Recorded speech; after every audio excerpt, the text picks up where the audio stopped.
Mapagpalang araw po sa atin lahat. Naku po, mga nagpunta sa prayer rally ng pamilya Duterte, mga bayaran at hakot lang.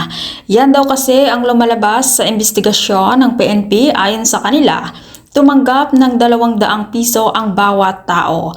Mga bayaran at hakot di umano ang pumunta sa EDSA upang suportahan ang pamilya Duterte ayon sa Philippine National Police. Ito po ang sinabi ni PNP Public Information Office Chief Public Brigadier General Jen Fajardo. Sa isinagawang press briefing sa Campo Crame matapos nga po makatanggap di umano sila ng ulat hingil sa bayaran na nagpunta sa lugar. Ayon nga po kay Fajardo ay pinangakuan ng mga dumalo na makakatanggap ng bayad.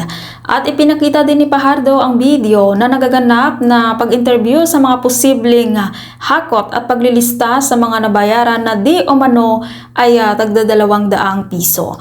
Samantala, babala ni Fajardo na mahigpit na binabantayan ng PNP ang ginaganap na pagtitipon ng mga Duterte supporters sa EDSA. Ayon kay Fajardo, nanatili sa normal level ang alert status ng pangbansang pulisya. Sinabi pa ni Fajardo na ibinibigay nila sa National Capital Region Police Office ang discretion sa pag-a-adjust ng kanilang alert level status. Hanggang ngayong umaga, sabi pa ni Fajardo, meron pang mga supporters ng pamilya Duterte na kasalukuyang nasa EDSA.